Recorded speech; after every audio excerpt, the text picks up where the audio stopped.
तो ये भज गोविंदम स्तोत्र या फिर द्वादश मंजरिका स्तोत्र या फिर चतुर्दश मंजरिका स्तोत्र, इस पे हम चर्चा कर रहे हैं। आदि शंकराचार्य के द्वारा लिखा गया ये भजन, भज गोविंदम गोविंदम भज मूढ़मते। तो ये वो भजन है, उनकी माता के द्वारा पूछा गया प्रश्न कि मुझे क्या करना चाहिए। तो आदि शंकराचार्य ने पहले कहा कि आपको निराकार पे ध्यान करना चाहिए, शून्य पे ध्यान करना चाहिए, इस तरह से बहुत सारी चीजें बोली। लेकिन उनकी माँ ने स्वीकार नहीं किया। उनकी माँ ने कहा कि हे मेरे पुत्र, मुझे बताओ कि अंतिम मुझे क्या वास्तव में करना है। तो फिर ये आदि शंकराचार्य, जो कि शिव जी ही हैं, वो ये कहते हैं कि तो कि ये जो है, आपको गोविंद का भजन करना चाहिए। तो मैं इसके विषय में एक टॉपिक लूंगा अभी कुछ दिन में। प्लान्स तो करता हूं मैं कि मायावाद, अ, ये जो हम बोलते हैं कि आदि शंकराचार्य शिव जी के अवतार हैं, और इसके बारे में दुनिया में लोग ये कहते हैं कि ऐसा कभी शिव जी ने नहीं कहा है, या फिर, लेकिन इसके बारे में अन्य अन्य शास्त्रों में भी ये प्रमाण मिलता है। अन्य शास्त्रों में भी ये प्रमाण मिलता है कि ये शिव जी ही हैं जो कि आते हैं और अ, मायावाद, असत शास्त्र, असत शास्त्र मतलब जो कि गलत सिद्धांत है, उसका प्रचार करते हैं। तो इसको मैं अभी इसको फिर से कुछ लाइनें इसकी हम आज चर्चा करेंगे।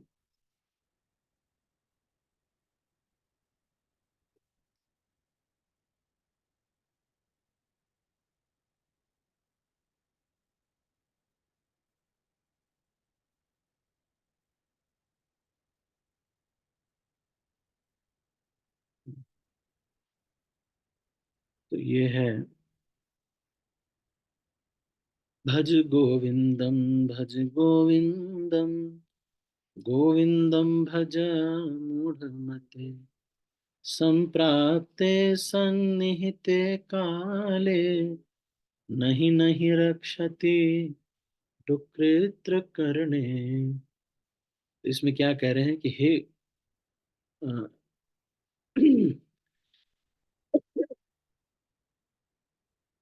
हम्म, ये गोविंद का भजन करना चाहिए। गोविंद का भजन करना चाहिए। हे मूढ़ मेरी मति, गोविंद का भजन करो। क्यों?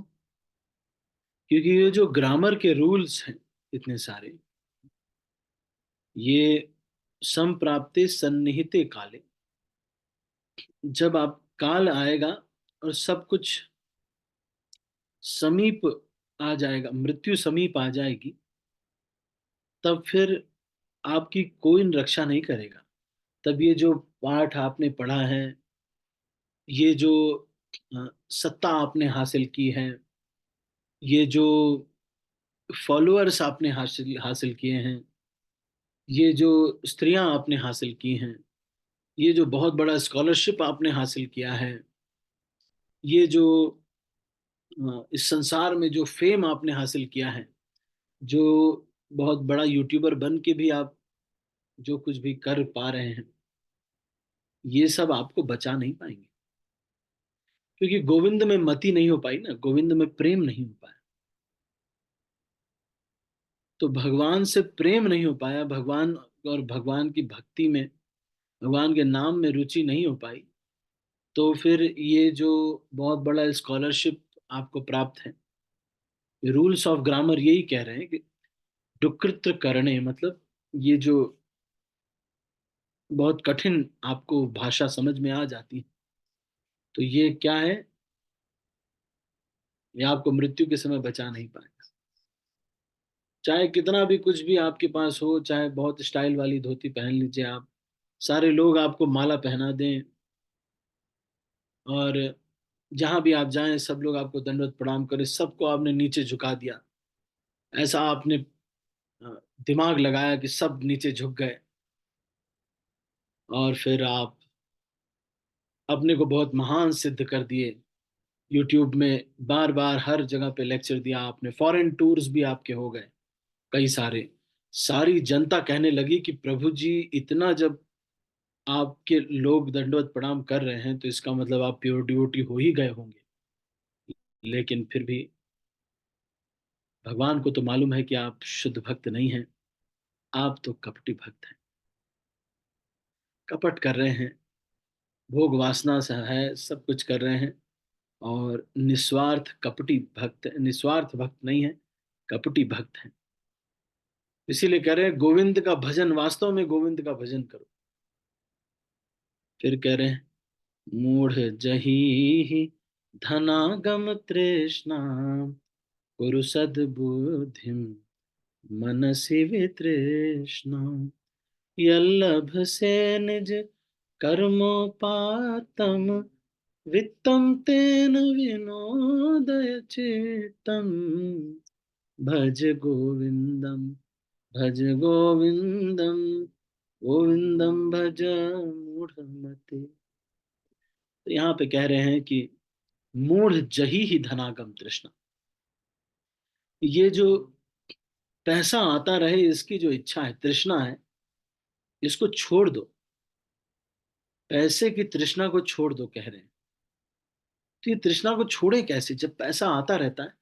मैंने तो यही देखा कि जितना जिसके पास होता है पैसा, वो उतना ही कंजूस, मक्खी चूस, और एकदम जो है, जिसको बोलते ना, चिरकुट होता है। जितना उसके पास आ जाता और आता जाता है, लोभ और बढ़ता जाता है। और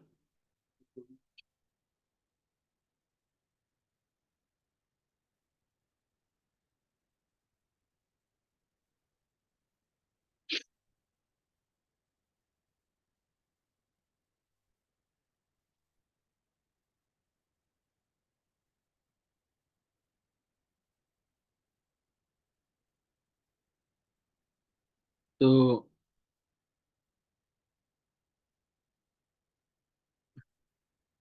श्रीमद् भागवतम के 11वें स्कंद में इसका वर्णन आता तो है, लेकिन मैं अभी इसका श्लोक मैं ध्यान नहीं कर पा रहा हूँ कौन से श्लोक में ये वर्णन आता है।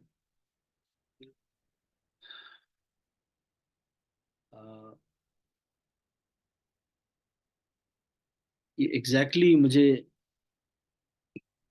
नहीं स्मरण आ रहा है।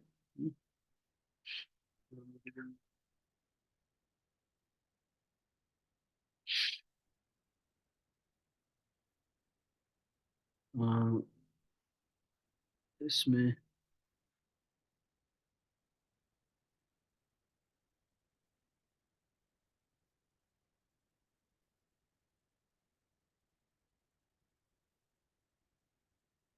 ये एग्जैक्ट श्लोक मुझे नहीं याद आ रहा है, बट इससे ये है कि 15 प्रकार के अनर्थ जो हैं वो खुद ही स्वतः करने का इच्छा जागृत होता है, अगर कोई व्यक्ति धन का इलीगल एक्यूमुलेशन करता है या फिर ऐसे ही उसको रखे रहता है।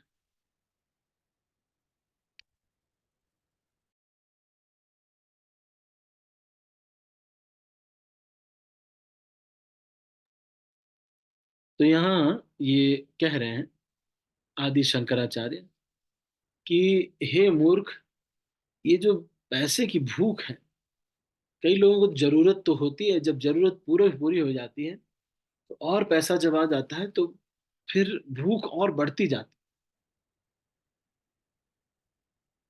तो इसीलिए चार चीजों के मामले में बड़ा ट्रांसपेरेंट रहना चाहिए, अपने गुरु से, अपने जो काउंसलर हैं उनसे, चार चीजों के मामले में। सबसे पहला धन, दूसरा जन, तीसरा सुंदरी, चौथा कविता। ये चार चीजें हमें अपनी मर्यादा को तोड़ने के लिए और हमारी साधना को डिस्टर्ब करने में कोई संकोच नहीं करती। तो ये चार चीजें इन दोनों चीजों की दुश्मन है, इन दो चीजों की। एक तो आपकी साधना की और आपकी मर्यादाओं की। धन, जहां पर धन रहता है व्यक्ति सोचता है कि फिर वो सोचता है कि साधना डिस्टर्ब हो जाती है। फिर धन के लिए व्यक्ति कितना भागता है, रात में दिन में दो दो नौकरी करता है, तीन तीन नौकरियां करता है। क्यों? धन का जो लोभ है कुछ भी करवाता है। और धन की वजह से मर्यादाएं सारी टूट जाती हैं। अपने पापा को पापा नहीं समझते, गुरु को गुरु जी नहीं समझते, सारी मर्यादा टूट जाती। हम्म? और पैसे की भूख ऐसी है, व्यक्ति भूल जाता है शादी होने के बाद, लड़का जब विवाह होने के बाद बेटी वहां चली जाती है, तो उसके बाद फिर दूल्हे के साइड वाले फोन करते हैं कि देखिए, वो हम थोड़ा कह नहीं पाए थे, एक अगर आप मोटरसाइकिल भी दे देते तो ठीक रहता। दहेज में। तो ये कह रहे हैं यहाँ पर, ये जो पैसे की भूख है, ये ये मर्यादा को तोड़ देती है। सही गलत का फैसला नहीं कर पाती, सारी मर्यादा छूट जाती। व्यक्ति को लगता है कि थोड़ा सा और मिल जाएगा तो क्या हो जाएगा, देश थोड़ी गरीब हो जाएगा, थोड़ा और चोरी कर लेते हैं, थोड़ा और पैसा चुरा लेते हैं। पर मैंने ये देखा कि पैसे चोरी करके जिस जगह पर लगाया जाता है, पता नहीं कैसे वो बर्बाद हो जाता है, वो पक्का बर्बाद हो जाता है। मान लीजिए आपने पैसे चोरी किए कहीं कहीं से और अपने बेटे की पढ़ाई में लगा दिया। सैलरी आपकी थी 60 से 80 हजार रुपए, गवर्नमेंट नौकरी थी। जो डीसी था उसके असिस्टेंट में एलबीसी थे। 60 से 80 हजार रुपए कमाते थे, लेकिन घूसखोरी करके इधर उधर से लगभग 5 से 10 लाख रुपए महीने के आराम से कमाते थे। अब हुआ ये कि दो बेटे थे, दो बेटों को खूब पैसा लगाया, कोटा में पढ़ाया, फिर इलाहाबाद में पढ़ाया, कानपुर में पढ़ाया, सारी अच्छी अच्छी कोचिंग कराई। कोई कंपटीशन क्वालिफाई नहीं हो पाया उनका। बाद में फिर किसी तरह से प्राइमरी स्कूल के टीचर बने बच्चे। आप सोचिए, ये पाप का जो पैसा रहता है, और जो बेटे रहते हैं, जिन बेटों को इतनी सेवा की, बाद में वो बेटे ही लात मार देते पापा को, कहते पापा निकल यहाँ से, बाहर निकल, बाहर से निकलो यहाँ से। जो चोरी करके जो पैसा लगाया है, उसका यही हाल होता है। और तबीयत तो ऐसी खराब होगी कि आप बोल भी नहीं पाओगे। रोज इंसुलिन के इंजेक्शन लगाने पड़ेंगे, रोज। ये है, गलत तरीके से पैसे जो कमाते हैं उसका यही होता है। आप कहेंगे प्रभु जी, हमारे यहाँ के जो विधायक जी हैं, एक विधायक यहाँ मंडी में रहे, बहुत चोर थे, इतने चोर थे कि उनके यहाँ टंकी में, हमारे एक भक्त है, उनके रिश्तेदार हैं, उनके यहाँ टंकी में पन्नी में सील पैक करके पैसे रखे हुए थे। बिस्तर जो उन सोते थे, वो सारे घर में जो बिस्तर थे, गद्दे थे, उसमें किसी में रुई नहीं भरा हुआ था, पैसे भरे हुए थे। इतने इतना पैसा था इनके पास। जब आईटी डिपार्टमेंट वगैरह की रेड पड़ी, तो रेड में उन्हें उनसे पूछा गया कि भाई तुम्हारे पास इतना पैसा कहाँ से आया। तो पहले तो उन्होंने कहा कि भगवान ने दिया है। फिर उसके बाद लोगों ने कहा कि अरे भगवान इतना पार्शियल है यार, हमको नहीं देता, आपको ही देता है। तो उन्होंने कहा कि नहीं नहीं, ये हमारी पार्टी का पैसा है। फिर पार्टी वाले बोलने लगे कि भाई पार्टी का पैसा है तो हम तो यूज नहीं कर पा रहे, आप ही इसको यूज कर रहे हो इंडिविजुअली। पैसा, स्त्री, जन, और एक ही सॉल्यूशन, एक सॉल्यूशन, सिंपल सॉल्यूशन इसका, बी ट्रांसपेरेंट।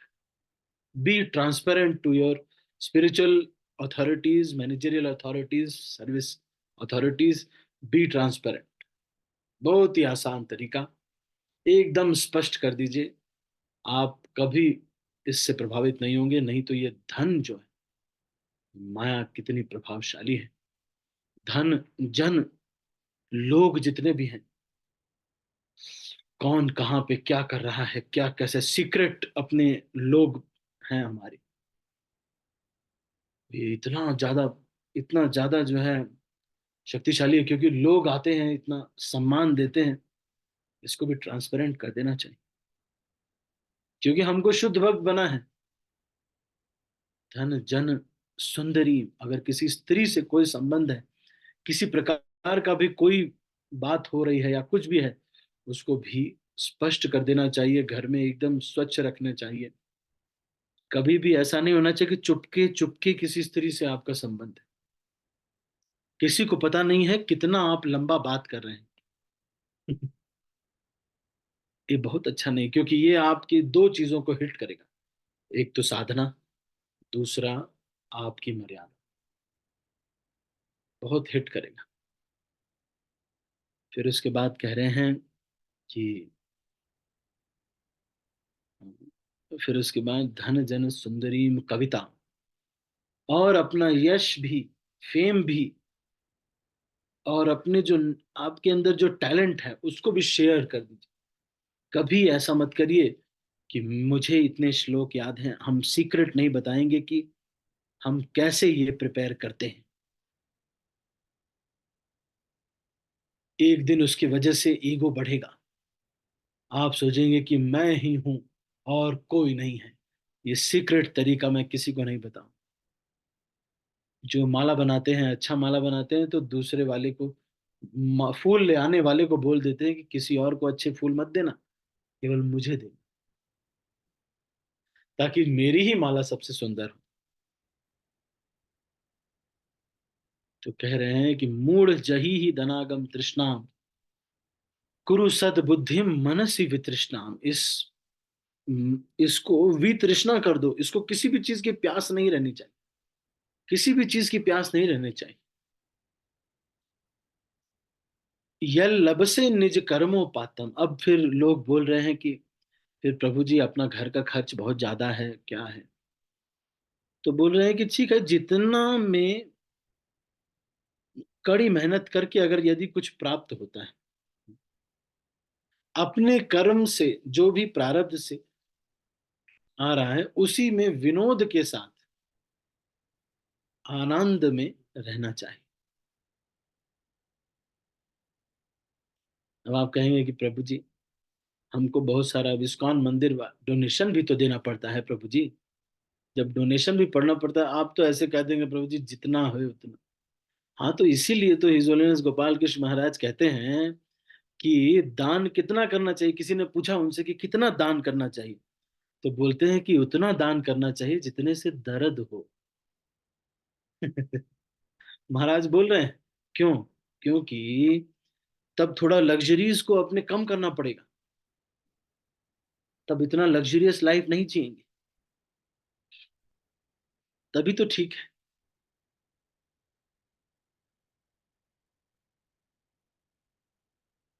तो इस चीज को कह रहे हैं यहाँ पर, मूढ़ जही ही धनागम तृष्णाम कुरु सद बुद्धिम मनसी वितृष्णा, यह लबसे निज कर्मोपातम वित्तम तेन विनोदय चित्त। इसके बाद कह रहे हैं, इसके बाद क्या कह रहे हैं? नारी स्तन भरनाभिदेशम दृष्ट्वा मागा मोहावेशम एतान् वसादि विकारम मनसि विचिन्तय बारंबार। इसकी चर्चा हम कल करेंगे, ये थोड़ा अलग टॉपिक आ गया, इसकी चर्चा हम कल करेंगे। आज हम इसको यहीं पर समाप्त करते हैं। आप सभी भक्तों का बहुत बहुत धन्यवाद। यदि किसी के मन में कोई प्रश्न है, तो हमारे पास 3-4 मिनट है।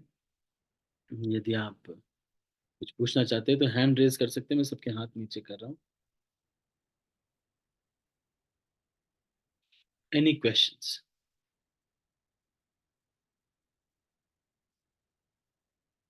मैं जो बता रहा हूँ इसको फॉर्मूला है ये,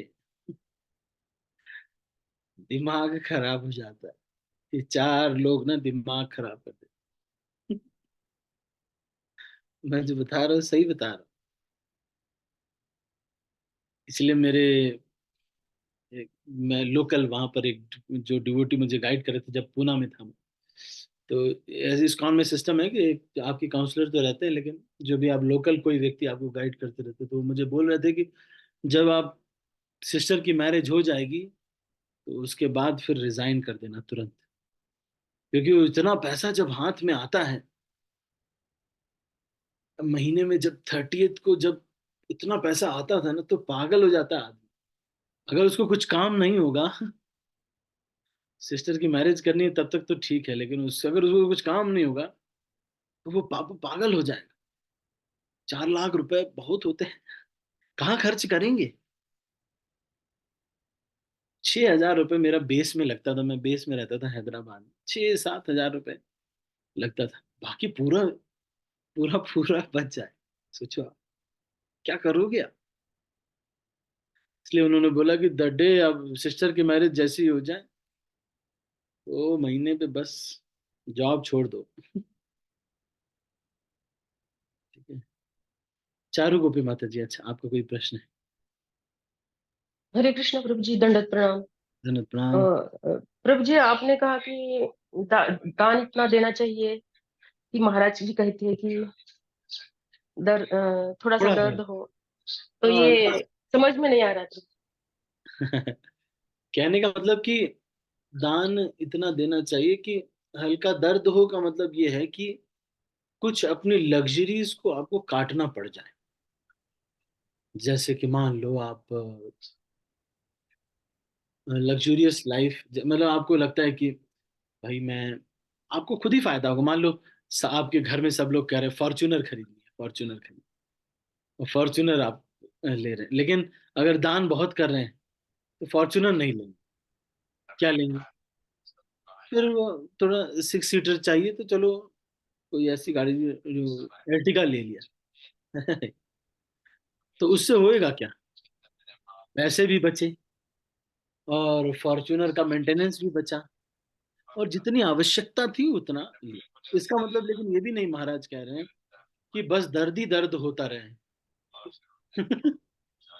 उल्टा भी ये नहीं है, ये अब दर्द ही दर्द हो रहा है।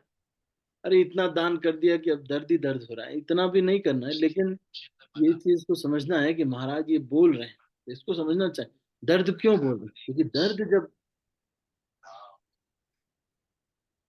क्योंकि दर्द जब होता है थोड़ा सा तो लग्जरीज हमको काटनी पड़ती।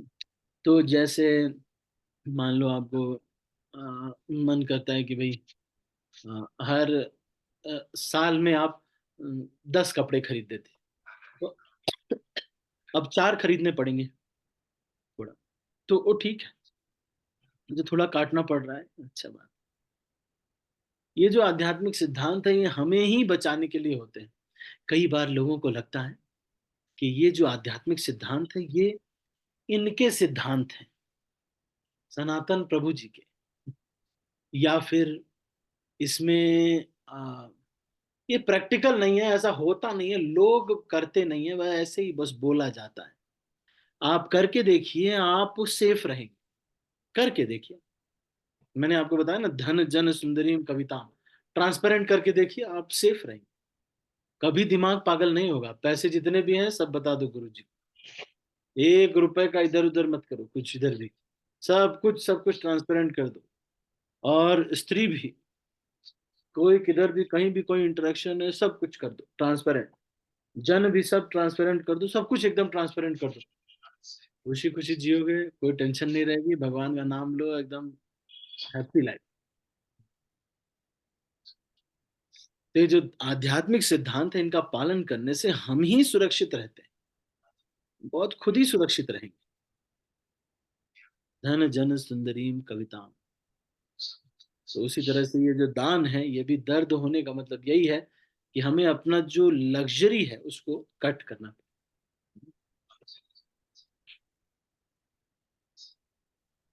ठीक है। माता जी आपको थोड़ा क्लियर हुआ? हाँ प्रभु जी, हरे कृष्ण, दंडवत प्रणाम। धन्यवाद। ठीक है, और किसी का कोई प्रश्न है?